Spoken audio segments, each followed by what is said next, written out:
Hey guys, welcome to the Masters in Motion podcast. Join us as we jump into the world of CrossFit and celebrate the strength, resilience, and determination of Masters athletes. I'm Jason Grubb, and I'm hanging out with Rick Stevenson tonight.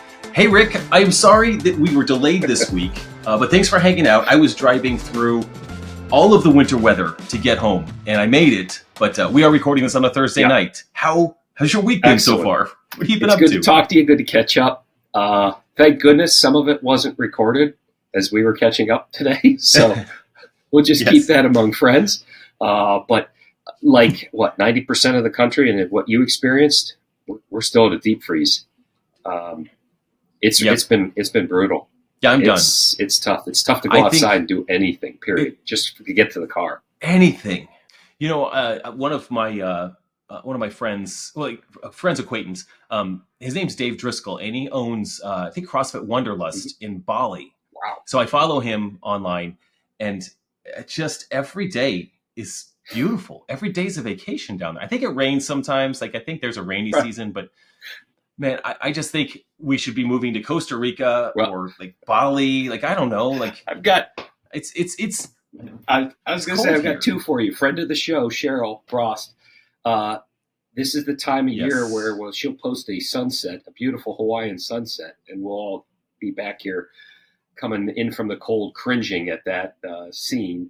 And I just had the PGA Tour's first round coverage out in Palm Springs on. 72 degrees, beautiful sunny skies, absolutely nothing wrong out there. So they've got we're in the wrong. Might business. Be 119 come August, but so what? It's beautiful now. Well, and I'm in Alabama, so those of you that listen and follow the journey, we're in. I don't know where Birmingham is. I think on the northern part of Alabama. Mm-hmm. It's not as far north, but it's somewhat north. There are a few months where it's absolutely gorgeous here. And then there's a couple months in the winter where it's a little colder than you want it to be. And a couple months in the summer where apparently, although I've never experienced it, it's hotter than you'd ever want to experience. And I know that's coming this summer. So right now I'm complaining about the fact that it's chilly out and that in the humidity, I feel chillier than when I was in Colorado for the last month, where the sun is out. It could be 20 degrees, but you could wash your car outside. It's fine. Yesterday, I think it was 31 degrees and I was washing my cars from the road trip to get all the salt and the grime and all that off the cars. And on the shady side of the car, ice was forming as I was washing the cars, just because there's a different kind of chill in humidity. And I know that, again, 50% of the country, maybe even more, knows exactly what I'm talking about. And the other 50% is why are you washing your car? It's 30 degrees out. Well, I've got a thing with dirty cars. I just, I can't have it. I want to take mine through the car wash, which I pay for. It's not open. They shut it down when it's this cold. They just won't. Right. They just will not run it. So meanwhile, you can write all kinds of messages in the side of my car about how dirty it is. And I'm waiting. No. And I'm certainly not washing it myself because we're not. Today was the first day we were over 20 degrees. So they could wait. Trust me, they can wait. It's the act of getting warm in the gym in the winter is just so different when it's this cold. It's I have to start on a machine for 5 or 10 minutes just to get slightly warm, just so that I can maybe not wear a sweatshirt during the first workout or the first part of a workout. That's part of what we'll talk about. In the summer, you walk in. What are we doing at this time of year? And for, again, most of the country, we're trying to figure out. It's so difficult to get started, yet this is the time of season where, we're well past January 1st. Things are coming up. So, we got dates. Now, are you still jumping in the ice barrel at the gym there, or is it too frozen since it's been so cold? And 2 weeks ago, absolutely. I worked on contrast that Sunday. This past Sunday, it was, 4 or 5 degrees, and I just said, you know what? I'm just not even going to. No, and it's so cold that the door to the sauna is a little warped with the cold. It won't shut fully. Yeah. So it has trouble keeping heat in. And as soon as it gets closer to freezing, the door will readjust, and then we can get back into the sauna, and I'll venture into and break the ice in the ice barrel and get back in. I would like to this Sunday because it's supposed to be in the 20s, so we'll see. Fresh snow, ready to go. It's really funny because the 20s sounds great. It does. Yeah, I did. I had to take a couple of days off from the ice barrel because well, it was frozen last Saturday in Colorado, but I broke through the ice. You just do the job. But then traveling a few days, and it was so cold here the other night when we got here. I wanted to fill the ice barrel that night, but I also had frozen hoses. Like they're frozen solid, so I literally can't get water into it. Now we're filled up. I got in this morning, and it was pleasant to not crack ice on the top, but it was very cold. And I don't know. It's just part of my habit. Yeah. But it is interesting, very interesting in the winter versus like when it's 80 degrees at 9 a.m. You go outside, you're like, oh, 9 a.m., 6 a.m., 7 a.m., whatever. It's not as hard, but when it's really, really cold, you just get out, get in, and get out. You don't mess around. It's actually more efficient in the cold. Your breath gets still taken away. Trust me. But still, same thing. Well, what do we have? What's going on? What's been the news lately? We got Wodapalooza, yeah, it was right? such a crappy weather weekend last weekend here, with the NFL playoffs and Wodapalooza. And not being able to really go outside much. I'll be honest. I was glued to a screen, one way, shape, or form for a lot of the weekend, and I didn't watch nearly as much of Wodapalooza as I wanted to. I caught up where I could. I was more interested as a fan, and we've talked about this before. I just wanted to enjoy the individuals and the teams for what they were. It was a chance to see names that we all know and follow. Getting in some good workouts on some of those stages, including that new cool stage that they had, that they floated out there. That was awesome. Really I thought cool that was really fun. So hats off for they're always trying to push the envelope. Remember, I would say a majority of folks out there that are maybe listening to us have been there before, but if you haven't, that Bayfront Park is a very space-constrained place. Water guards one side, and then you've got the park and a couple of big roads on the others sides, and you don't have. They're creative in how they squeeze extra seating into places, but they are space limited. And here was a good example of what they could do with some creativity and probably permission from the city to put something in the water. Did you get a chance to take a look at any of the Masters workouts for the individual Masters athletes? Absolutely. I did not necessarily watch them. Obviously, there was no feed, but I saw them. You got to I did see them. Yeah, and I thought they looked actually pretty straightforward this year. I meant to text you when I first saw all the workouts. And that was my fault last week for not doing that. I thought they were maybe a little more straightforward than in years past. I mean, it just looked like some classic CrossFit in quite a few of them. What were your opinions? I thought so too. I agreed. And I mean, I would have, I get huge FOMO when I see the workouts. I'm like, oh, I would like that. I'd love to give that a shot. To be on the barge, I think they did a run, some sandbag cleans, a swim, sandbag cleans, run. I think that's the order on that one. And, historically and traditionally, whenever there's open water swims, I get a little bit nervous about that open water swim. But I've been working on my swimming so much over the past 5-6 years that Wodapalooza is always a chance to test my internal panic mode. Where are you at? I'm going to get in the water with a high heart rate. Can I do it? And that was one of those things where 15 sandbag cleans would have been pretty stressful on the heart rate. And I would have seen myself walking carefully down that ramp into the water. Easy does it, everybody. I'm not diving in. Easy does it. And honestly, when I get in that water, the mantra I tell myself is this water feels amazing. That's just the mantra. This water feels great. I'm so happy I'm swimming in the Atlantic Ocean, in a bay, not thinking about sharks, wildlife, or drown, the rocks underneath. Just, I am having a great time in the ocean. Right? Who gets to swim right now in January? And I would have loved that. The other workouts, I actually saw a number of competitors in my age group that I recognized. And of course I look at them like, I want to go out there and throw down. I want to go out there and compete with them. At the same time, I also want to go out and be a spectator there. I've been there the last 3 years in a row, and it's really fun to be a spectator. It's really fun to have that experience. And I rarely miss something like that. This was just, hey, I'm going to go to Colorado and become a grandpa. I got to hold a grandbaby 3 times. Exactly. So what am I going to, you know what? I get to hold a little nugget. Wodapalooza will be there. It'll be there. And always. What I'm really excited about is we're going to get Wodapalooza 2 over on the West Coast. Details to certainly be released. I'm sure they wanted to get past Miami. But we'll get there. I'm really curious. I think you and I were talking about beforehand, like it would be fun, really fun, possibly to do a Masters team in California, whatever that looks like. Like, that would be a fun opportunity to get some team. I've never done a Masters team. So I'm a fan. Yeah, your thumbs up. I know you're a veteran. I'm a fan. So you, me, and someone young. Well, watching, yeah, exactly. I'm not going to help that cause there.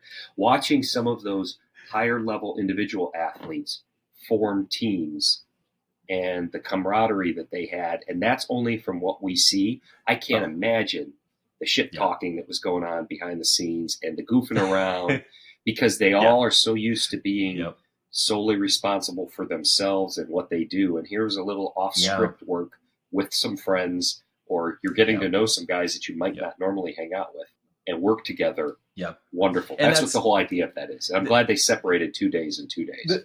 Definitely. I love that. I love that format. I wish we could do that as well. I would be happy competing 2 days as an individual, just the intensity, the all-in focus on that, and then celebrate with a cup as a team for a couple of days. Just have that camaraderie. And, if you fail by yourself, you take the entire weight on your shoulders. On a team, you spread the load. Like, well, we sucked at the swim. What are we going to do? Let's go back and crush the barbell. Whatever it is, we just, you come back with the team, with the camaraderie and go for it. I told you, I think the pressure that would get to me sometimes this past summer and fall when I would do something is I didn't want to let the team down. That was the big, that was getting to me almost more sometimes than, hey, if I failed as an individual, all right, you know what? Shake it off, short-term memory. Let's focus on the next event. How are we going to execute? Here I was like, oh my gosh, I can't not do this because I've got folks counting on me behind me. I was like, oh. So, but that's good. Yeah, you got to go. I like that. I absolutely like that. So we'll keep our eyes on that. The complaint I have for Wodapalooza came more so from our age group, 50 and up. If you were able to go to Competition Corner, the results are all still up there, and they'll be up there forever. How they whittled the field down, and the 50 to 54 males was a good example of that. They took 5. One gentleman didn't show up, looks like, or didn't start. Yeah. Somebody then withdrew towards the end of the competition, so they were left with 3. I mean, I would imagine that they had the heat going with the males and the females all together. It just saves floor space. Maybe they even did the all upper age groups at once. If you had a field of 20 across one of those fields, you could have run the 4 or 5 age groups. Yeah. But I think the focus was on teams because you had so many divisions of teams this year. Yeah. And that, if they want to shift to that, I'd say go for it. Like, I think they should go all in on that if they're going to have that be an overwhelming emphasis on the team side and have so little opportunities for Masters. To only have 5 in the 50 plus age group is insane. Even 10 in my age group is really tight. I think my age group had it was 10, 8 showed up. 8 showed up. Okay. I think, or maybe 9 showed up. 8 or 9. Boy, that's tight. I mean, even last year, I want to say there was 20 people that signed up, believe, and then, not 20 people show up. So you just have to plan for that as an event organization or as an organization.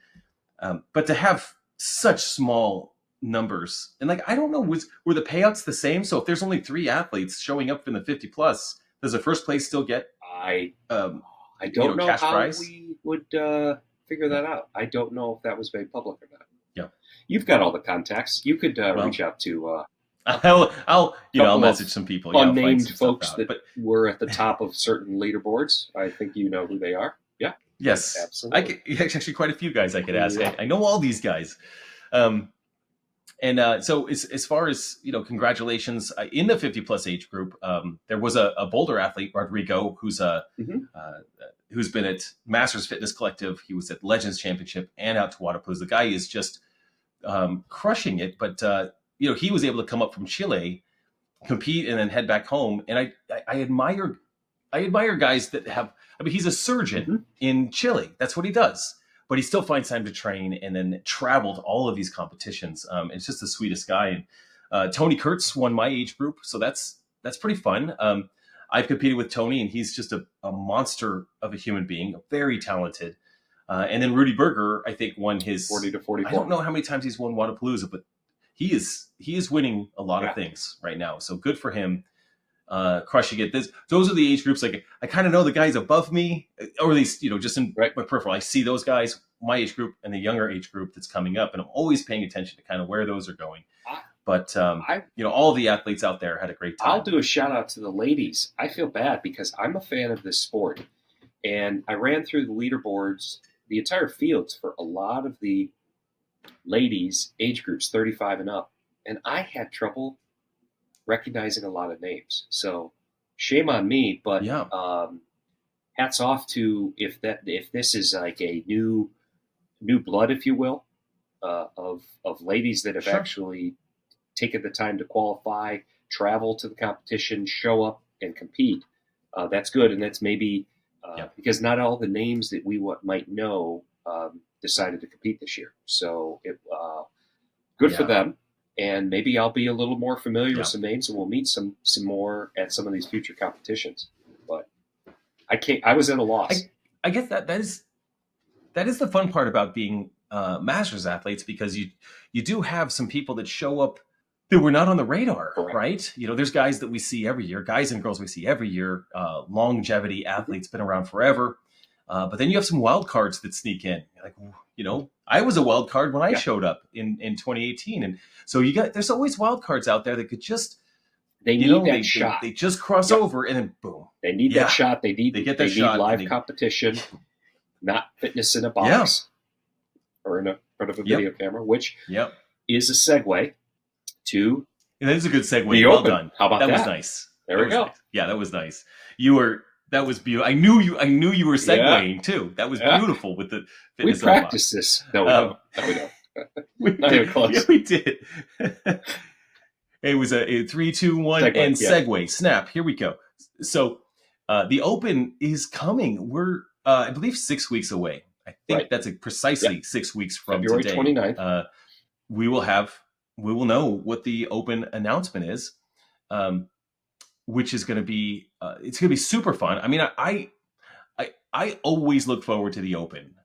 I've been able to travel. I've been able to do the Open in lots of different gyms, and I love a Friday Night Lights. I love a celebration. I love the community. I love the grueling awfulness of these events. I love the unpredictability that comes with it. I would have never in a million years predicted last year that we would open with shuttle runs, and then we would do burpee pull-ups of all movements, and then end up having a part B that's a 1-rep max thruster. Never in a million years would I have made that prediction. So it's just such a blind side. Predicting is going to be, I think, futile again this year. Yes, futile. I mean, it's always fun. I mean, we're gonna make some predictions as we get closer, obviously. But a redo, a retest. It's such a fun experience. Chances are we'll have a retest. Okay, so I just put out a video on YouTube, I think last week. Here workouts I would love to never do again. And of course, based on that video, we actually did one of those workouts last week, 16.5. You just got to do it. We had to do it.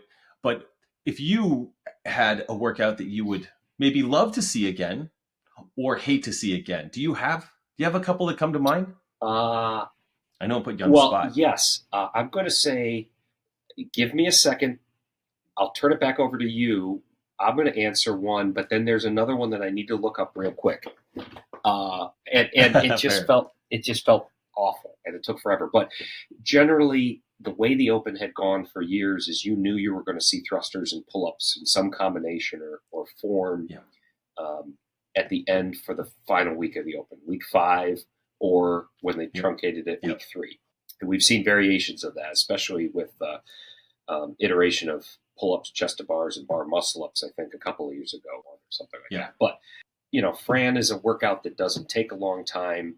It's done with intensity, and it hurts. And there's very few, I've been at this a long time, but there's very few things that strike fear into my heart when I see that programmed. My stomach flips, and I'm just not a fan.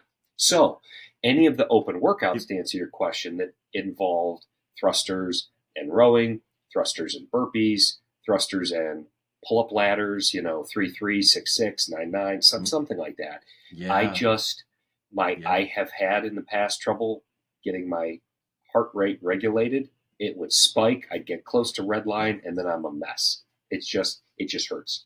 Yeah. So, without specifics, I'll say anything week 5, okay? And then I'll give you an example, one other that I never want to see, but I'll let you. You go. I'll go to that real quick. Well, I did. Well, you grab that. I'll share. Of course, I think I agree with you that I would hate to see a Fran-like workout.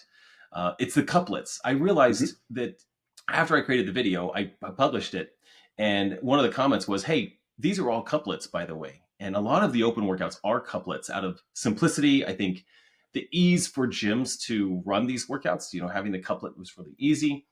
But there's also something about the simplicity and absolute agony of a couplet, because you really have no rest. It's unrelenting. And pull-ups and thrusters has that unrelentingness to it. Thrusters and rowing, you're just never getting any time, outside of being under tension.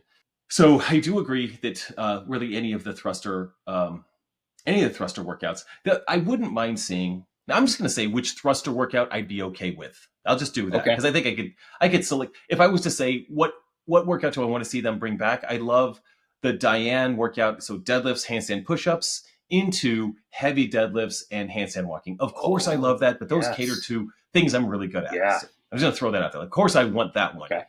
But if I were to pick one of the thruster workouts, I don't remember what year it was. It had to be maybe 2017, 2018. It was thrusters and double unders. It was 2016. I remember. So I believe we did 9 or 10 thrusters and 35 double unders for 10 rounds. Remember that? It was 2017 because they did a heavy version at the games that year. Yes. That's right. It was 2017. Yes. You're right. It was the first games in Madison. There were so many people with whip marks on their legs when we did a Friday Night Lights. Oh. They were bound and determined to get the water. Oh, that was terrible. 10 rounds of that.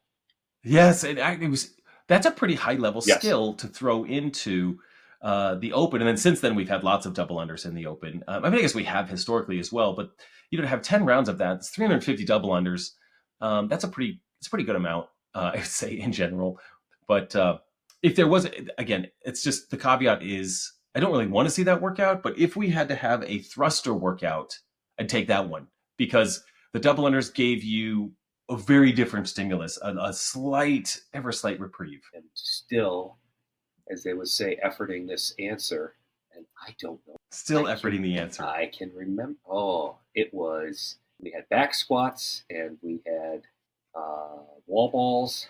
It might not have been open, but they didn't have quarterfinals back then. It went open to AGOQ, and I know I didn't do AGOQ with. Interesting. A lot. You know what? You said it had back squats. Yeah, we'll keep talking. I'll keep looking, and if we have to add this, have this answer at the end. I have not looked for. I've been very fortunate, and I'm looking very much to continue my streak. I've not missed an open since they started. I've not missed an open workout. I've completed them every year. They've not opened at my location. I've traveled and done everything for them just to fit it into my schedule. But so I could distinctly remember this. And the trouble is, it left such a mark that I've tried to forget it. So it doesn't. It was one of the last 14 years or however many years. Correct. I have no idea what number I'm at. If that pops up, just circle back, just jump in at any point. But I'm also in looking forward to not only the Open, but the entire qualification season. We sort of decided before the show that we just chew on some things. But one of the things that's exciting about this season, obviously, is the expanded quarterfinals. There's going to be a lot more people able to do quarterfinals.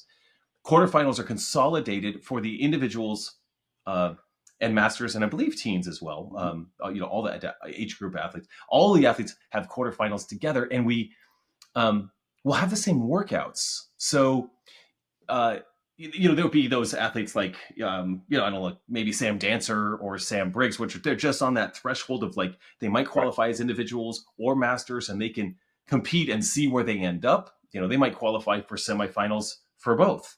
And I don't know what happens there, but it doesn't matter. But the individuals and masters we'll have the same workouts. So instead of this being a drawn out, like the individuals have their quarterfinals one weekend and we try to see if there's any clues in there for maybe our quarterfinals a weekend or two later, instead of trying to figure all that out, we all just get to do it together. Mm-hmm. So in your CrossFit gym, you have, all the quarterfinals athletes consolidated doing something together. And this could be much more of a gym friendly celebration than a drag on the gym, right? I just think about where I was last year and thinking about all the logistics that had to go into the team quarterfinals, the individual quarterfinals, the age group quarterfinal, age group quarterfinals. I mean, just 3 weekends of chaos. 1 week, and then reset because you had semifinals for age groups, and then at least the individuals and teams could be pushed out to live. Yep. And that was, I can imagine that being really stressful on gyms. But when you're able to consolidate that to one weekend and then even make something interesting or celebratory about that, because it's just so consolidated into that weekend, not so drawn out, I think that could be really fun. And I think about even where I'm at in Alabama, I'll do it at the gym that I attend is Pivot Fitness, which is a CrossFit Boulder affiliate. That's actually the affiliate. CrossFit Boulder athlete. It's just got that kind of connection. So it is affiliated. So it's really cool that we'll be able to have our scores validated very simply, all that kind of stuff. But there are individual athletes that will qualify, and there's masters athletes that'll qualify, and we'll be able to coordinate and have that, the camaraderie of everybody doing it at the same time. And again, there's been times when the individual quarterfinals has a workout. I'm just like, man, I wish we were doing that. Mm-hmm.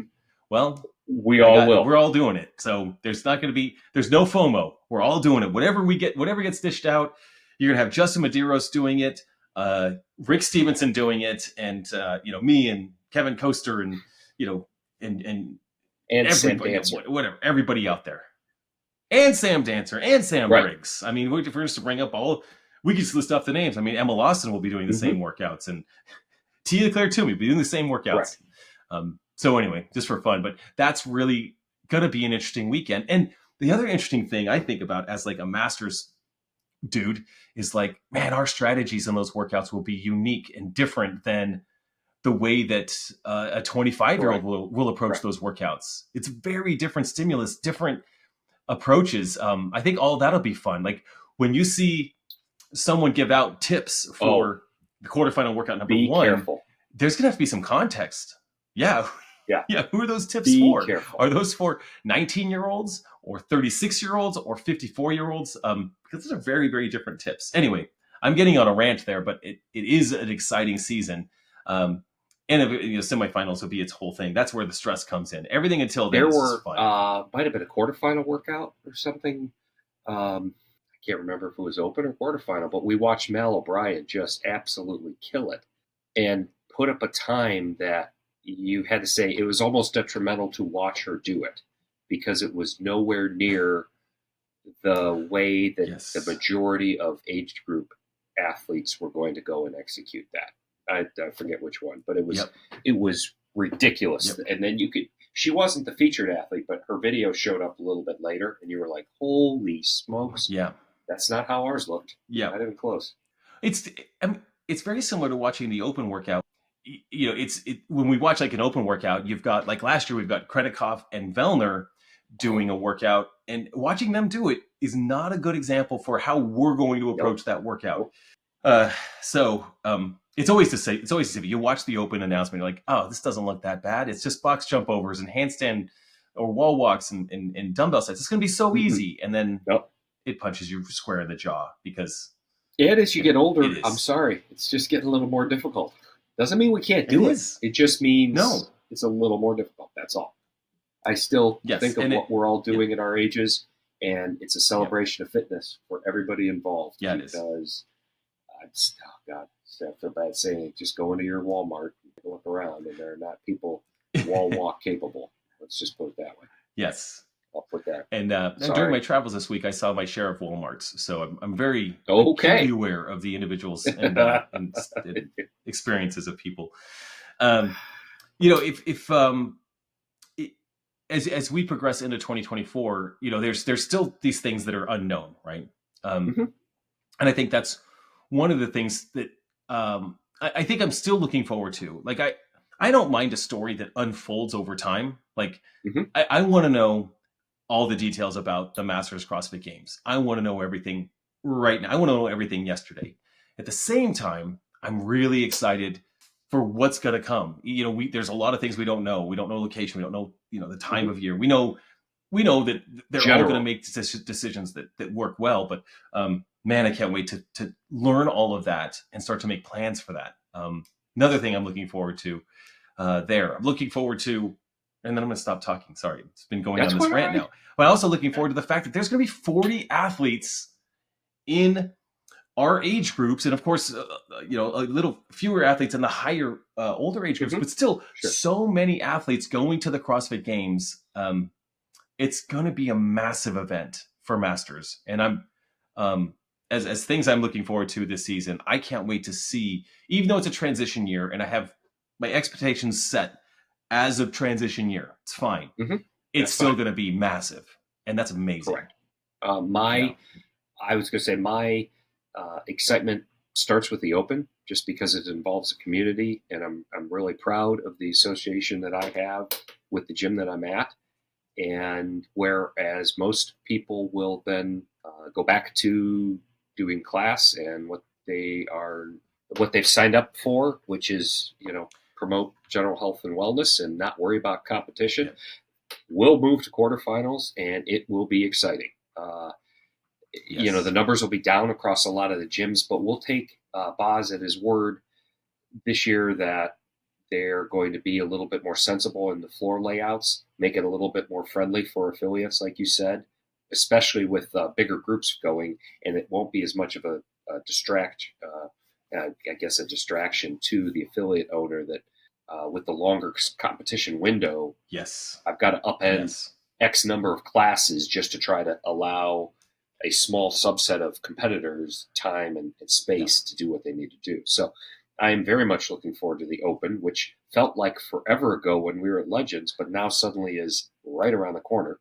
Right. And quarterfinals, semifinals coming up in May. The dates are on the calendar. We've all established and talked about that. And then, boy, hopefully we will know some dates, because as Masters athletes, we do have obligations and commitments and work schedules to work around. So summer is a very popular time for vacation for coworkers, and you can't all be out at the same time, at least in my instance. So we need to get these things planned and put down on calendars soon. Yeah. It's like waiting for Christmas. It is like waiting for Christmas. The anticipation is oftentimes even more exciting than the actual thing. Mm-hmm. Well, with that, we talked about some guests that we're looking to have in the next couple of weeks. Going to be very exciting. We're not going to share the guests that we're knocking on their doors, but we've got some pretty cool stuff coming in the next few weeks.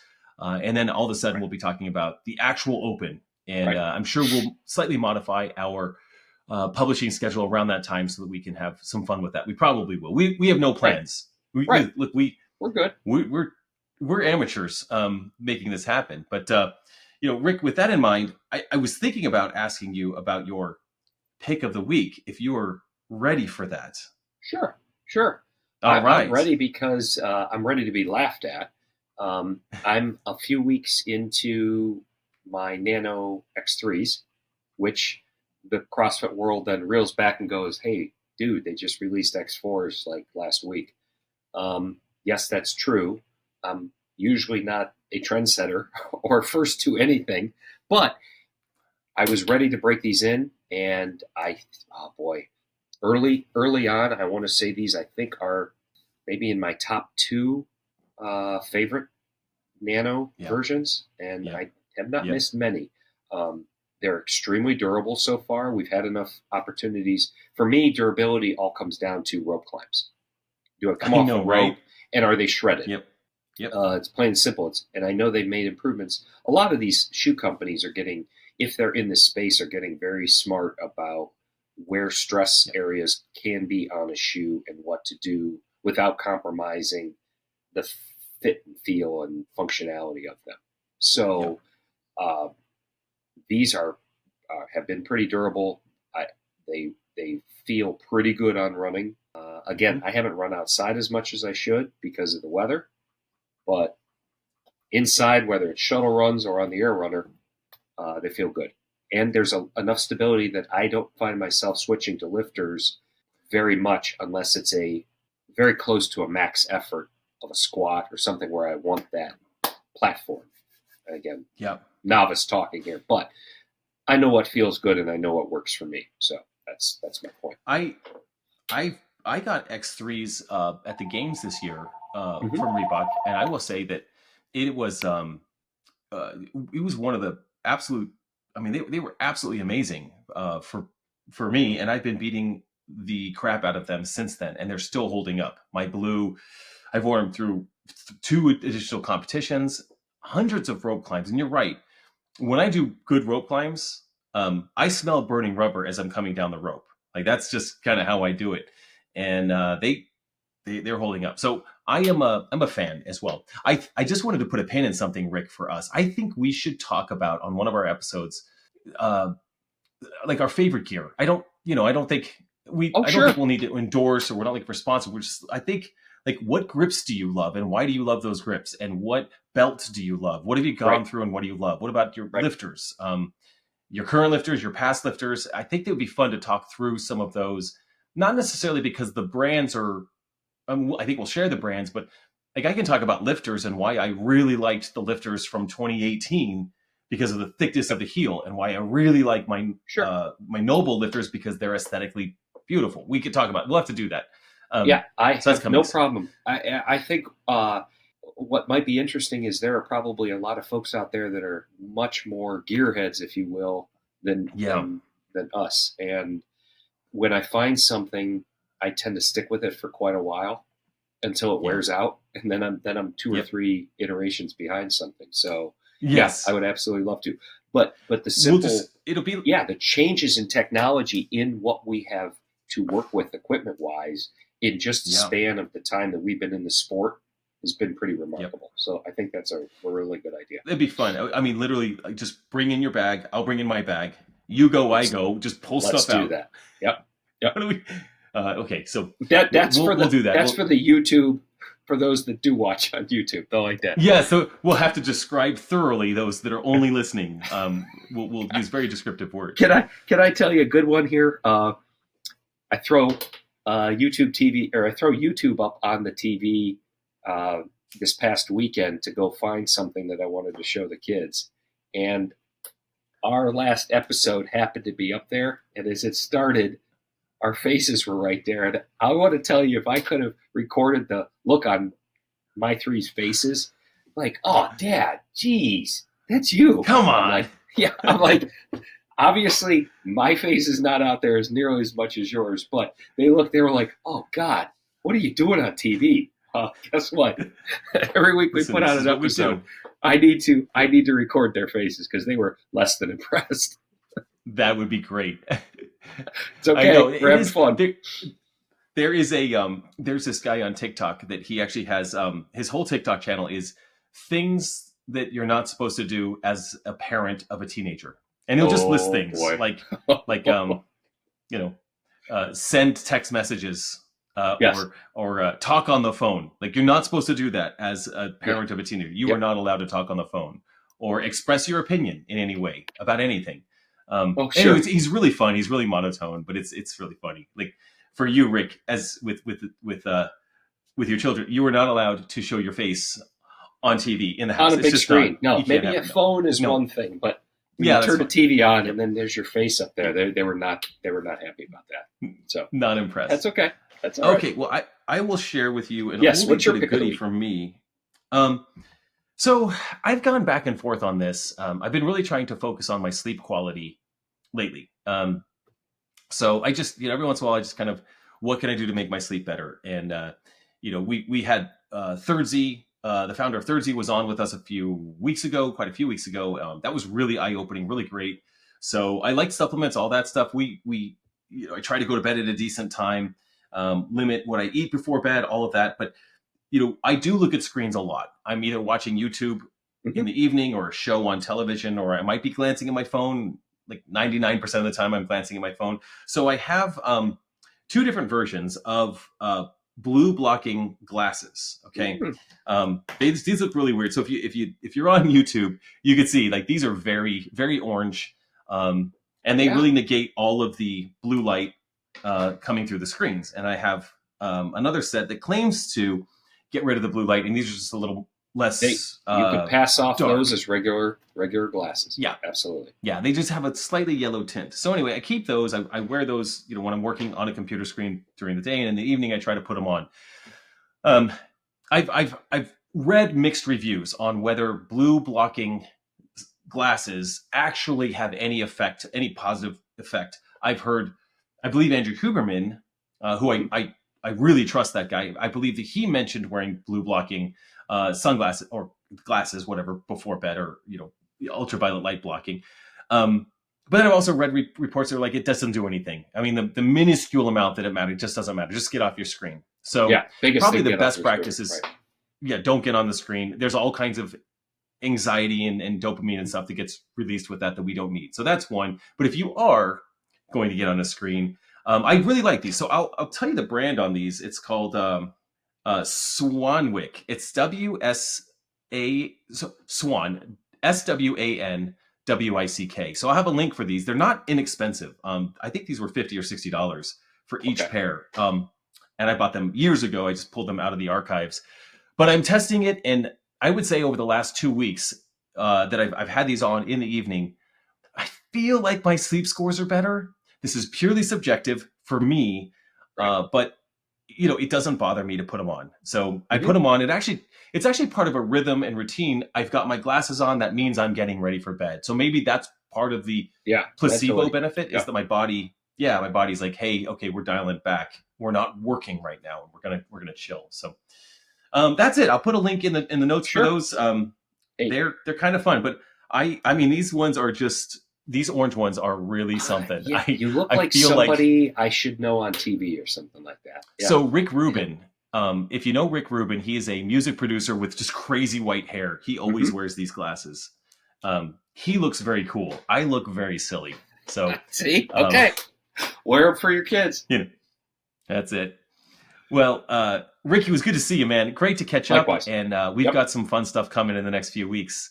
Anything before we head out? I'm going to try. I will have 2 sessions tomorrow.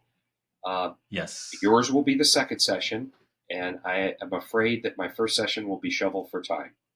I do not own a snowblower. I've been able to get away with not having one the last few years, and I figure I do all this exercise, I should be able to shovel my own driveway, and I proudly do that. I just haven't had that opportunity. We're going to get whacked overnight, so I believe I'm going to be shoveling in the morning. To be fair, Rick, it's a deload week, so do it at an RPE moderate 6 pace. So keep the pace moderate. Yeah. Put in a good podcast and start shoveling. I've seen your driveway. This is no small feat. It's a long driveway. See? Yeah. Now you know. All right. Excellent. I do know. I have seen this driveway. It's legit. If it ever snows here, we're just never getting out of the house. The driveway is straight down. So we're just... Now, I haven't seen yours, but you've described it, so I cannot wait to see that one. Oh my It's a vertical drop. If it was icy, you could get sledding very quickly, very fast, and then go die. I mean, you're just not stopping. In good weather, would you consider running wind sprints up that? Is it long Absolutely not. Oh, yeah. No. Okay, good. No. All right. No, it's too steep. It's too much. I feel like I would just tear an Achilles. It just feels way too steep. Now, could I run up and down, not sprinting, and do hill movements? I don't call them hill sprints, but hill runs. I think hill runs would be interesting. I think pushing a sled up it would be interesting. But I think sprinting is, I don't know. That would be tough. I've done hill sprints since I was like a teenager, so in like 6th grade. So it's been a little bit. Excellent. Anyway, well, Rick, thank you. You're welcome. Have a good day. Always. You too. Good to chat, man. And to those still listening, we appreciate you guys so much. And so thank you for tuning into the Masters of Motion podcast. We would be grateful if you just take a couple of seconds to leave us a 5-star rating on Apple Podcasts or your preferred podcast app. If you're watching on YouTube, subscribe to the channel, click the like button. Again, anytime you do this, it helps the algorithms spread the channel out there so that we can reach more Masters athletes, have an impact, and help support the sport of CrossFit and the fitness regimen of CrossFit for Masters athletes, which is why we do this, why we love this. And again, we appreciate you guys for tuning in. Until next time, get bolder, not older. See ya.